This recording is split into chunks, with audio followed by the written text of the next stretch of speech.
Saludos a todos, soy Johnny Marante Betancourt, pediatra y nutriólogo clínico, cumanés de nacimiento y de crianza, lo que me hace doblemente feliz. Primero, porque me permiten participar en estas plataformas de educación médica continua y segundo, porque hoy a través de ustedes voy a estar en casa. Hoy vamos a tratar un tema que hace 20 años veíamos solo en libros y que ahora es el pan nuestro de cada día en nuestra o en aquellos que hacemos vida hospitalaria, que es la desnutrición aguda en niños y cómo manejarla. Varios años atrás, el manejo de la desnutrición aguda severa se realizaba principalmente a nivel intrahospitalario, siguiendo el protocolo de manejo de la OMS de 1999. Pero a partir del desarrollo de las fórmulas terapéuticas listas para consumo, los niños con desnutrición aguda sin complicaciones pueden recibir el tratamiento médico y nutricional en su hogar, evitando así costos sociales y económicos y los riesgos del manejo intrahospitalario. La evidencia muestra que alrededor del 80% de los niños con desnutrición aguda se pueden tratar en el hogar. El manejo intrahospitalario de la desnutrición aguda representa del 5 al 15% de los casos y continúa siendo indicado cuando existen complicaciones o patologías agregadas que requieren un manejo especializado.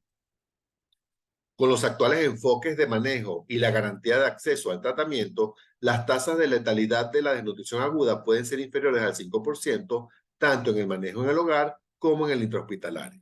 La OMS ha hecho énfasis en la importancia de formular guías de manejo de la desnutrición aguda complicada, dada la especificidad de los cambios metabólicos y fisiológicos que ocurren en esta patología y la necesidad de su abordaje diferencial. Y ha definido el porcentaje de mortalidad intrahospitalaria de los niños con desnutrición aguda complicada como uno de los parámetros de evaluación de la calidad de la atención. Tenemos como un porcentaje por debajo del 5% es aceptable, entre 5 y 10% es regular, 11 a 20% es malo y una mortalidad mayor del 20% en niños con desnutrición aguda severa intrahospitalaria es inaceptable. A pesar de ello, la mortalidad intrahospitalaria de niños con desnutrición aguda grave ronda entre el 30 y el 50%. ¿Y cuáles son las causas de la mortalidad intrahospitalaria del niño desnutrido agudo grave? Básicamente se engloban en estos tres enunciados: el no reconocimiento de la desnutrición aguda como una urgencia vital, el no abordaje de las deficiencias de micronutrientes y el intento de normalizar en poco tiempo las alteraciones tisulares. El no reconocimiento de la desnutrición aguda como una urgencia vital que debe ser atendida por profesionales entrenados en instituciones con la complejidad necesaria. Las definiciones y clasificaciones de desnutrición han ido cambiando a lo largo del tiempo y a pesar de tener elementos comunes, muchas de las definiciones y clasificaciones difieren en los criterios específicos y los cortes utilizados. Como resultado, se puede identificar a diferentes grupos de niños con desnutrición aguda dependiendo de cuál definición o clasificación se utilice. Asimismo, es importante distinguir la desnutrición aguda de las otras formas de déficit nutricional que pueden afectar a los niños y que tienen diferentes causas, por lo tanto requieren diferentes enfoques. Actualmente, la OMS recomienda 3 criterios independientes para diagnosticar la desnutrición aguda severa en niños de 6 a 59 meses de edad, utilizando 2 criterios antropométricos, que es peso para la talla y el perímetro braquial, y un signo clínico, que es la detección de edema. Cada uno de ellos es independiente del otro, por lo tanto, se considera que cualquier niño que presente uno de ellos padece de desnutrición aguda severa. Si bien los puntos de corte que vamos a mencionar a continuación son necesarios y útiles para definir programas y estudios, en la práctica no hay un corte abrupto alrededor de estos puntos en la fisiopatología o en los riesgos asociados a esta condición. Por eso, para el diagnóstico individual, hace falta tener presente la historia y la evaluación clínica de cada niño. Tenemos así que la desnutrición aguda moderada se define con un peso talla entre -3 y -2 desviaciones estándar, un perímetro braquial entre 115 y 125 milímetros y la no presencia de edema. La desnutrición aguda severa un peso talla por debajo de -3 desviaciones estándar, un perímetro braquial por debajo de 115 milímetros y la presencia de edema nutricional. La referencia recomendada es la de la OMS, sin embargo, pueden utilizar la que tengan a la mano. Lo importante es utilizar la herramienta. Utilizar percentiles o Z-score depende. Para trabajos, investigaciones o estudios poblacionales es indispensable el uso de Z-score para poder compararlos a nivel nacional e internacional. A nivel clínico o en la consulta, el percentil probablemente sea más cómodo. ¿Por qué? Porque es más sencillo de explicar a los padres. Pero lo ideal es OMS con Z-score. La medición del perímetro braquial es una excelente herramienta antropométrica para la detección precoz y el diagnóstico de la desnutrición aguda en niños de entre 6 y 59 meses, siendo el mismo un criterio independiente ya sea para la identificación, la admisión o el alta de los servicios de tratamiento del desnutrido agudo grave. ¿Cuáles son sus ventajas? Es simple, rápido y de fácil uso, bajo costo, alta aceptabilidad por parte de la población. La técnica de medición es fácil de implementar a nivel comunitario, por supuesto, luego de un entrenamiento mínimo por parte del personal de salud. Inclusive hay cada vez mayor evidencia, incluso cuando es utilizado por las madres para hacer el diagnóstico de nutrición a nivel comunitario. Tiene alta predicción de mortalidad, colaborando a identificar a aquellos niños con desnutrición aguda con mayor riesgo de muerte, que está indicado por un perímetro braquial por debajo de 115 milímetros. El perímetro braquial refleja la pérdida periférica de músculo y tejido adiposo subcutáneo. En estos niños de 6 a 59 meses se utiliza una cinta inextensible estandarizada para la medición de este perímetro, que tiene una longitud de 260 milímetros y una sensibilidad de 0,1 centímetros o 1 milímetro. Por convención, la medición se realiza en el brazo izquierdo. Las cintas también vienen codificadas con color y son aptas también para ser utilizadas adecuadamente por personas analfabetas cuando están debidamente capacitadas. Sin embargo, cualquier cinta de la que nosotros utilizamos, que tiene las divisiones son de 1 milímetro, funciona. Para determinar el perímetro braquial, se marca el punto medio entre la punta del hombro y el codo, es decir, entre el acromion y el olecranon respectivamente, con el brazo izquierdo flexionado. Se deja caer el brazo de manera natural y sobre la marcación anterior se enrolla horizontalmente la cinta, que no debe estar ni muy apretada ni muy suelta. Una vez realizada la primera medida, se repite el procedimiento para validarla. Si al comparar el resultado de la segunda medida con la primera hay una diferencia de 3 milímetros, se hace una tercera medición y se promedian los dos valores que están dentro de la variabilidad permitida. El edema se evidencia por el aumento de volumen que se produce debido al exceso de líquido en los tejidos. El que es causado por desnutrición aguda a menudo presenta ciertas características. Generalmente comienza desde ambos pies, extendiéndose hacia los brazos y la cara y todo el cuerpo. Deja fobia y no cambia con el momento del día ni con la postura. Para ser considerado un signo de desnutrición aguda severa, el edema debe aparecer en ambos pies. Si el edema está en un solo pie, hay que buscar otra causa, una lesión o una infección local.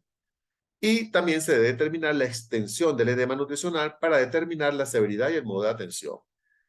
Y este grado de severidad se determina según el número de regiones corporales comprometidas.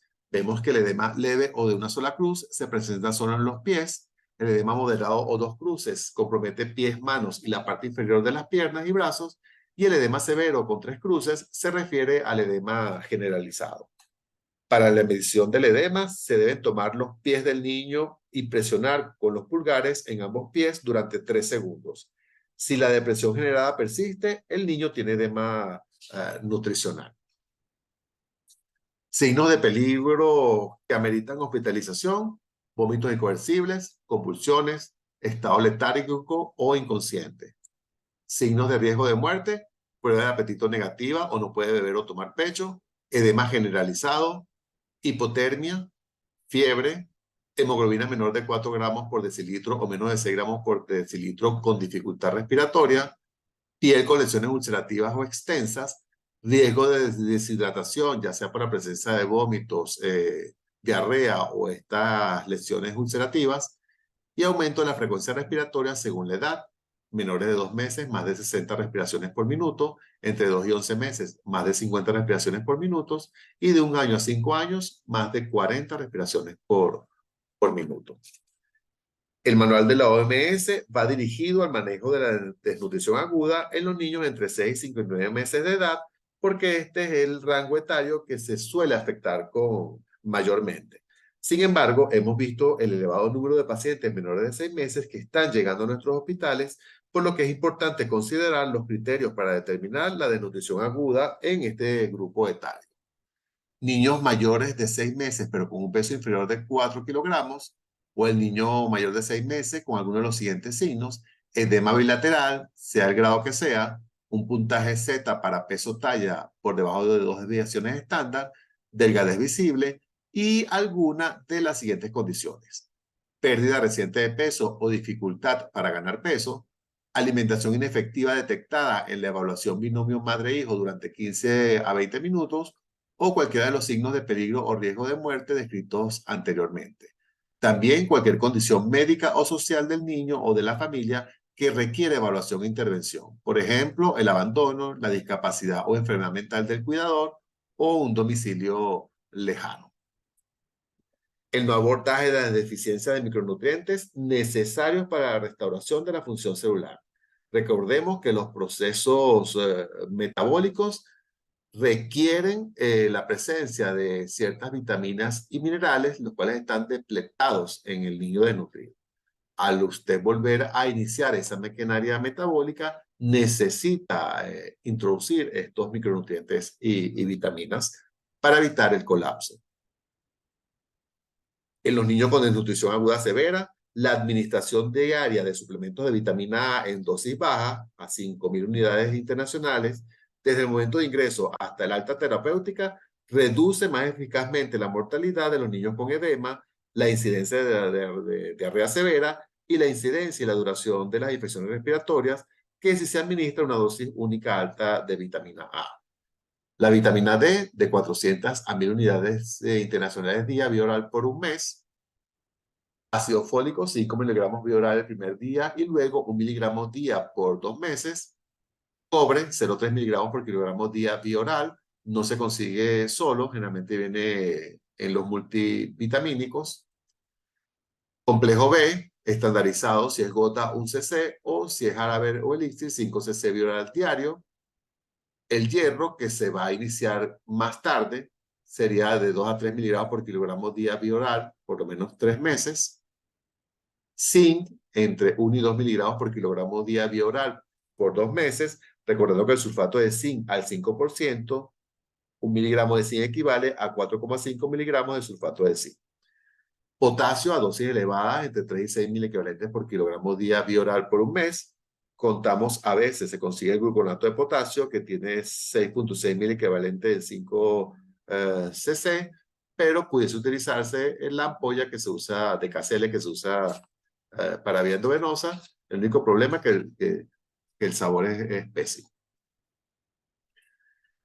El intento por normalizar en poco tiempo las alteraciones tisulares, y el ejemplo de estas prácticas está los esquemas rápidos de hidratación endovenosa, que pueden provocar cambios drásticos en la química sanguínea ya alterada de este niño con desnutrición aguda severa, la reducción rápida del edema utilizando diuréticos y sobre todo albúmina, manejos nutricionales orientados a la orientación a la ganancia rápida de peso y un suministro de hierro en la fase inicial del tratamiento. El hierro se inicia 2 semanas después, luego de que ya se ha resuelto el proceso infeccioso del niño. Los 10 pasos propuestos por la OMS desde 1990 se consideran en este lineamiento como elementos orientadores en el manejo de los niños con desnutrición aguda complicada durante las fases de inicio, transición y rehabilitación. En la fase de inicio de estabilización, que dura entre 3 y 7 días, se previene y corrigen los desequilibrios de líquidos y electrolitos, la hipoglicemia, la hipotermia, se inicia el tratamiento de la infección, se corrige la anemia grave y las deficiencias de micronutrientes y se hace el inicio cauteloso del manejo nutricional.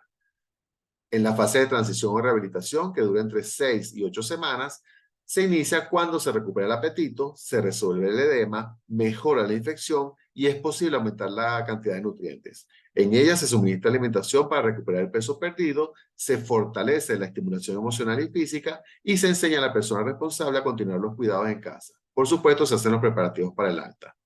En la fase de seguimiento, que dura semanas a meses, ya el niño come con avidez, tiene una ganancia de peso que ya inició en la fase de rehabilitación, y en esta fase se verifica el cumplimiento de los criterios de egreso, se sigue el tratamiento en el hogar y los controles médicos necesarios.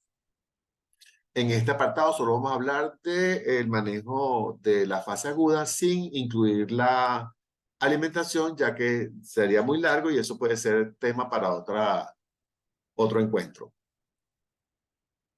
La hipoglicemia, que se define como una glucosa en sangre menor de 54 miligramos por decilitro o 3 milimoles por decilitro. Recordemos que los niños con desnutrición aguda severa presentan un riesgo aumentado de presentar hipoglicemia, que es causa importante de muerte durante las primeras 24 o 48 horas de tratamiento. Y las manifestaciones clínicas pueden no estar presentes o no manifestarse con los signos clásicos. Estos niñitos con hipoglicemia no presentan ni sudoración en exceso, ni palidez, ni taquicardia.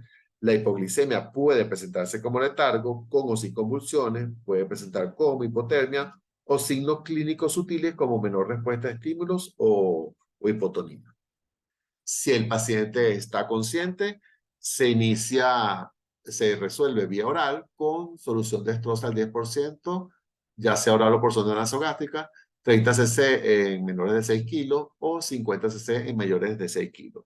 Si no contamos con la destroza al 10%, podemos hacer una solución azucarada con 50 cc de agua segura más una cucharada de azúcar, que son 5 gramos, o podemos iniciar con 50 cc de leche terapéutica o 40 cc de agua segura más 10 cc de glucosa del 50%, recordando que esta glucosa del 50% es vía oral, no para vía endovenosa.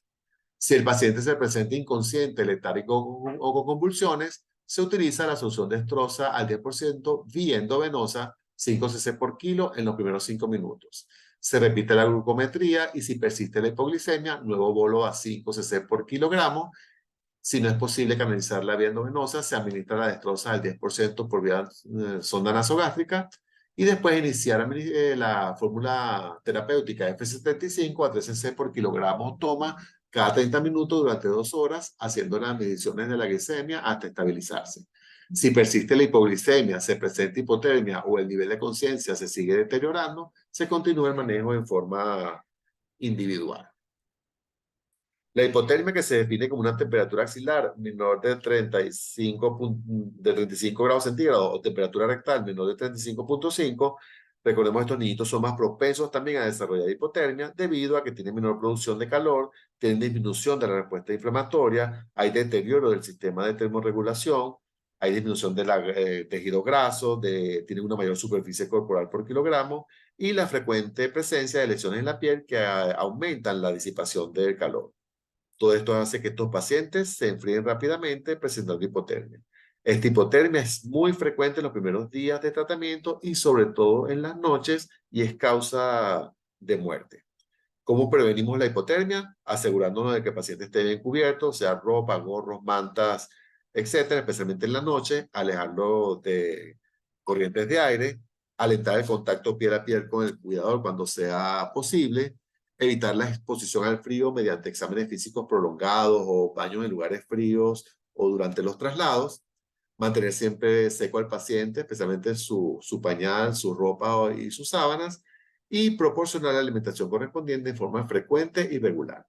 Si presenta la hipotermia, se envuelve el paciente en una manta, si es posible calentada previamente, y se cubre la cabeza con un gorro. Se pueden utilizar calentadores o lámparas cerca, excepto aquella cuando se utilizan botellas de agua caliente o medios físicos, porque pueden quemar la piel, entonces hay que tener mucho cuidado con eso. O colocar al niño en el pecho desnudo de la madre o el cuidador, que es el método piel canguro. Y por supuesto, la alimentación frecuente. En estos niños es difícil evaluar la presencia o la gravedad de la deshidratación únicamente con signos clínicos, más aún en el caso de niños con edema.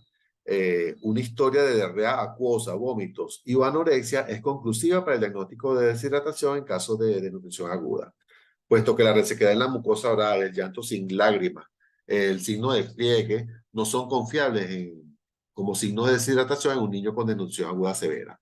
Estos niños pueden mostrar ojos hundidos, piel poco elástica, sequedad de la lengua y la mucosa, pueden no tener lágrimas aun cuando estén bien hidratados, y por otro lado, aquellos pacientes edematizados y aparentemente bien hidratados pueden tener hipovolemia, y también se dificulta la evaluación por el estado de conciencia, que generalmente estos niñitos son como irritables o apáticos. Los signos confiables para evaluar el estado de deshidratación en los pacientes desnutridos agudos graves son avidez para beber, que es un signo clave, boca y lengua extremadamente secas, extremidades frías y sudorosas, y los signos comunes de shock hipovolémico. Recordemos que estos niñitos están desnutridos, tienen deshidratación y pueden pasar rápidamente de una circulación reducida a una sobrehidratación con sobrecarga de fluidos. El desnutrido, hay factores relacionados con el funcionamiento renal, el nuevo equilibrio hidroelectrolítico propio de esta condición y otras adaptaciones fisiopatológicas que hacen que estos pacientes sean más sensibles a la sobrecarga, especialmente de sodio y líquidos. Por esto, estos niñitos con desnutrición aguda severa no se aplica el protocolo estándar de rehidratación utilizado en niños normonutridos. Estos requieren un abordaje distinto adaptado a sus necesidades. Siempre que se pueda, será la vía oral y se hará con el suero de rehidratación oral para la malnutrición, por sus siglas en inglés Resomal, Rehydration Solution for Malnutrition, que es diferente. ¿Por qué? Porque se ha comprobado que la relación sodio-potasio de las soluciones de rehidratación oral con osmolaridad reducida es demasiado alta para estos niñitos con malnutrición grave y deshidratación. Entonces, se podría sobrecargar el corazón y provocar insuficiencia cardíaca. El Resomal es más rico en glucosa y potasio, tiene menor cantidad de sodio y de osmolaridad, y se le adicionó magnesio, zinc y cobre. Por supuesto, probablemente no tengamos mucho acceso a este Resomal, por lo que nos toca utilizar el ingenio y podemos fabricarlo en forma casera. Para ello, utilizamos 2 litros de agua previamente hervida y dejada en reposo. Se diluye un paquete que es de 1 litro de suero que utilizamos normalmente.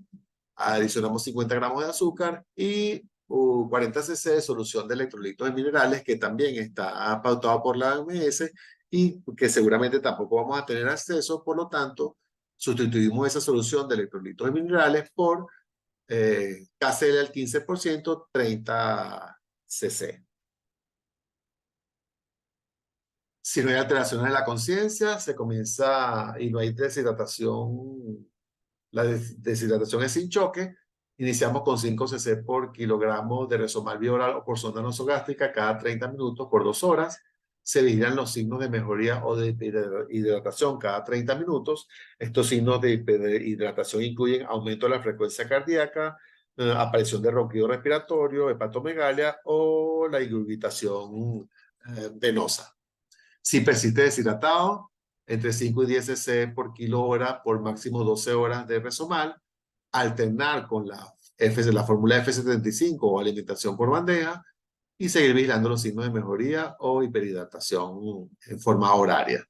Recordemos el zinc, entre 10 y 25 miligramos día cuando los episodios sean menos prolongados e intensos, los episodios de diarrea, y se mantiene la suplementación de zinc por 10 a 14 días. El Resomal no se usa ni en caso de cólera o si la diarrea es muy persistente, porque en estos casos la pérdida de sodio es mucho mayor. Si hay alteraciones de la conciencia, se inicia 15 cc por kilogramo hora, vía endovenosa, a pasar 1 hora, ya sea de solución de Ringer lactato o solución salina al 0,45%. Si no presenta signos de mejoría, se suministra un segundo bolo de Ringer lactato o de solución salina al 0,45%, igual a razón de 15 cc por kilo en 1 hora, y si persiste el choque después del segundo bolo, se puede tratar un shock séptico y se requiere un manejo individualizado. Importante que en lo que sea posible cambiar a hidratación oral. Potasio sérico inferior a 2,5 milicavalentes por litro. Se administra cloruro de potasio del 7,5% a razón de 0,5 a 1 cc por kilogramo endovenosa durante 1 hora y se repite si es necesario. En la tabla tienen el peso del paciente, el KCL a utilizar al 7.5% y la solución de Stroza donde debe diluirse en una forma simplificada. Fosfosérico inferior a 1 miligramo por decilitro.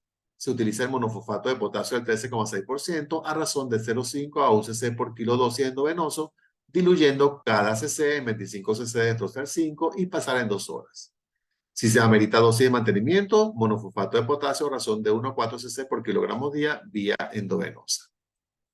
Calcio sérico inferior a 7 miligramos por decilitro o existe tetania, se administra gluconato de calcio al 10% a razón de 2 cc por kilogramo vía endovenosa, recordando diluir cada cc de gluconato de calcio en 2 cc de Stroza al 5% y, como es usual, hay que vigilar la frecuencia cardíaca durante su administración.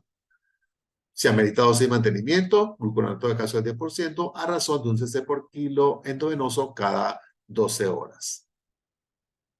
Un magnesio sérico inferior a 1.2 miligramos por decilitro y presenta convulsiones o tetania que no mejoran con el tratamiento de la hipocalcemia, se administra sulfato de magnesio al 50%, endovenoso o intramuscular, a razón de 0,5 cc si pesa menos de 7 kilos, 1 cc si pesa entre 7 y 10 kilos el paciente y 1.5 cc si hay más de 10 kilos.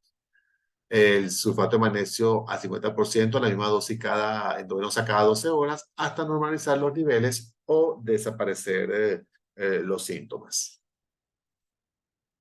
En cuanto a las transfusiones o el uso de hemoderivados, recuerden que estos niñitos manejan cifras muy bajas de hemoglobina, ya están acostumbrados a eso, por lo tanto hay que tener mucho cuidado a la hora de transfundir. Se transfunde aquellos que tienen una hemoglobina menor de 4 gramos por decilitros o entre 4 y 6, pero tengan dificultad respiratoria. Si no, se corre el riesgo de encharcar al paciente y producirle insuficiencia cardíaca y llevarlo a la muerte. Se utiliza concentrado globular entre 5 y 10 cc por kilogramo, vía endovenosa, pasar en 2 o 3 horas, observando siempre las reacciones de fiebre, erupción con prurito, orina oscura, confusión y choque. En ese caso se detiene y se esperan 24 a 48 horas más. Y si hay aumento de la frecuencia respiratoria por encima de 5 respiraciones por minuto o una frecuencia cardíaca que aumenta más de 25 latidos por minuto, se reduce la velocidad de la transfusión.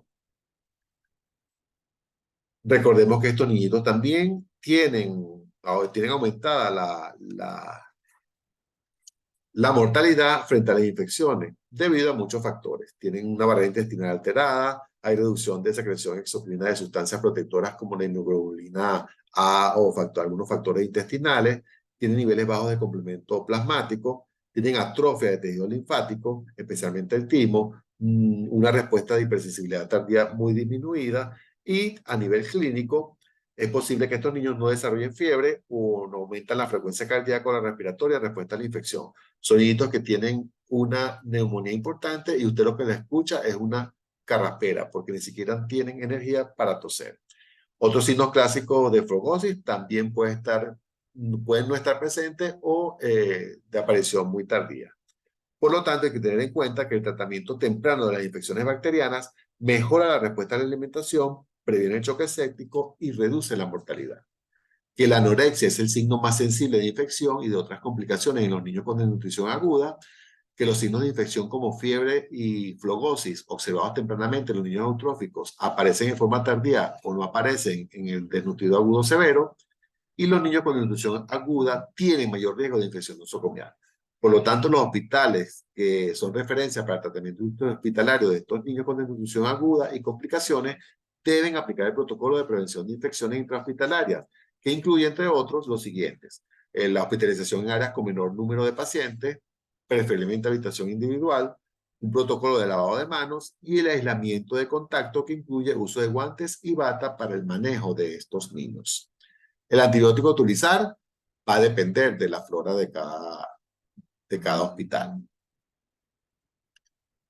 El egreso está indicado cuando se cumplen todos los criterios que se resumen a continuación. No hay edema, una ingesta mínima de 135 calorías por kilogramo día, prueba del apetito positiva, infecciones controladas o resueltas, clínicamente bien y alerta, y tiene una ganancia de peso mayor a 20 gramos por día durante 3 días consecutivos.